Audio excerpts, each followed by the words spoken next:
कल आपने देखा कि कैसे पश्चिम बंगाल में दिन भर बड़ा बवाल मचता रहा। ईडी और राज्य सरकार के बीच में जो टकराव हुआ, उस टकराव का नतीजा यहां तक कल शाम तक पहुंचा कि कैसे ममता बनर्जी की पार्टी के कार्यकर्ताओं की तरफ से ईडी के खिलाफ एफआईआर दर्ज की गई। उधर ईडी की तरफ से हाई कोर्ट में याचिका दायर की गई और उस पे हो सकता है कि आज सुनवाई होगी और आज ही पूरे वेस्ट बंगाल में बड़े पैमाने पे प्रोटेस्ट होने जा रहा है। लेकिन आज जो हम आपको खबर बता रहे हैं वो खबर है कि कैसे आखिर दीदी को यानी कि ममता बनर्जी को इतनी ताकत कहां से आती है कि अकेले दम पर अमित शाह के ईडी और सीबीआई के खिलाफ मोर्चा खड़ी कर देती है। ये वही ममता बनर्जी है।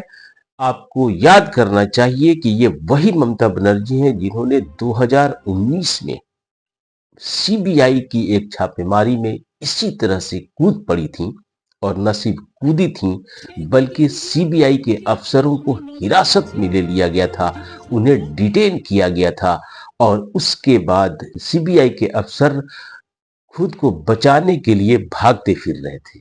मामला अदालत में पहुंचा था। इस पूरी जानकारी को हम तफसील से आपको बताएंगे कि कैसे ममता बनर्जी केंद्र सरकार के दो छुट्टे शाहों के खिलाफ कूद पड़ती हैं, एक ईडी और एक दूसरी सीबीआई।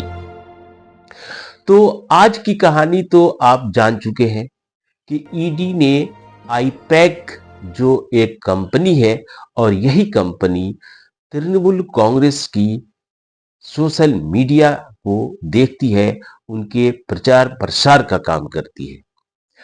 और बताया जाता है कि जो प्रतीक जैन है आईपैक के डायरेक्टर, वो ममता बनर्जी के सोशल मीडिया को की टीम को हेड भी करते हैं। उनके यहाँ कल ईडी ने छापेमारी की। ईडी ने ये कहा कि आईपैक मनी लॉन्ड्रिंग केस में शामिल है और कोयला घोटालों से उसका ताल्लुक है और कोयले के घोटाले का पैसा उसकी तरफ शिफ्ट किया जाता है। तो ये कहानी कल से आज तक आप लोगों ने जान ली होगी, लेकिन आज जो हम कहानी बता रहे हैं वो सीबीआई के द्वारा एक रेड की कहानी है जो ठीक इसी तरह से ममता बनर्जी के अधिकारियों के खिलाफ डाली गई थी। मामला 2019 की फरवरी का है।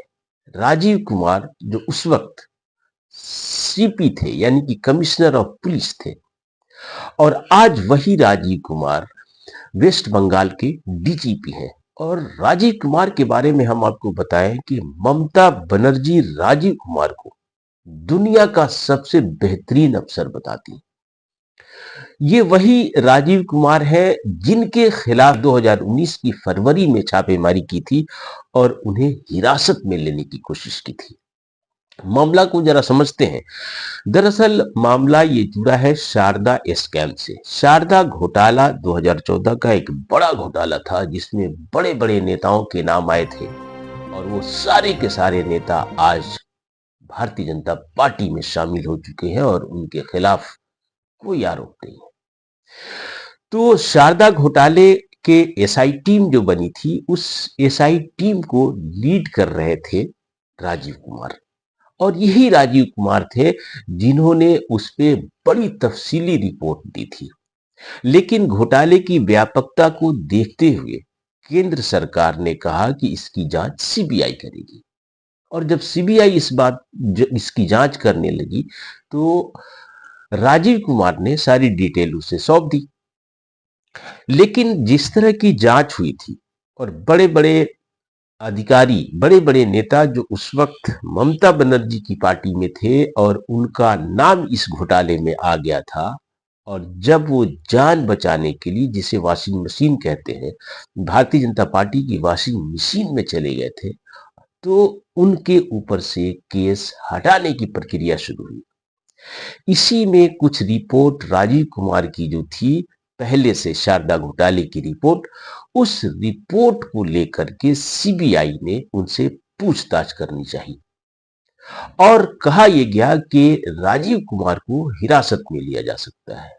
अब आओ देखा ना ताओ, ममता बनर्जी इस मामले में कूद पड़ी। वो अपने दल बल के साथ और हजारों सैकड़ों कार्यकर्ताओं के साथ ठीक वैसे ही वहां पहुंच गई जिस तरह से आपने कल देखा कि ममता बनर्जी ईडी की छापेमारी के दौरान वहां पहुंच गई थी। तो ममता बनर्जी वहां पहुंचती हैं और राजीव कुमार भी एक बड़े अफसर, बड़े काबिल अफसर और बड़े दिलेर अफसर, उन्होंने अपनी पुलिस को कहा कि सीबीआई के अधिकारियों को अरेस्ट कर लो। सीबीआई के अधिकारी भी अर्धसैनिक बलों के साथ वहां पहुंचे थे। ये 2019 का मामला है, फिर से मैं दोहरा देता हूं। और उसके बाद मामला इतना संगीन हो गया कि केंद्र और राज्य के बीच में टकराव की नौबत आ गई। इतना ही नहीं, मामला फिर सुप्रीम कोर्ट तक गया और पिछले 4 से 5 सालों तक वो मामला वहां पे चल रहा है। लेकिन अंजाम क्या हुआ आपको पता है? अंजाम भी बड़ा दिलचस्प हुआ। सुप्रीम कोर्ट ने बजाते कहा कि किसी भी कीमत पर आप अरेस्ट नहीं कर सकते राजीव कुमार को, और राजीव कुमार को अरेस्ट नहीं करने की नसीहत दी। उसके बाद ये मामला आहिस्ता आहिस्ता अपने अंजाम को पहुंचा और सीबीआई को मजबूर होकर के वो केस वापस लेना पड़ा। इसका मतलब ये कि शारदा घोटाले के मामले में जिस तरह से राजीव कुमार को फंसाने की कोशिश की गई थी, उन्हें अपमानित करने की कोशिश की गई थी, ठीक वही प्रक्रिया अपनाने की कोशिश ईडी के मामले में की गई।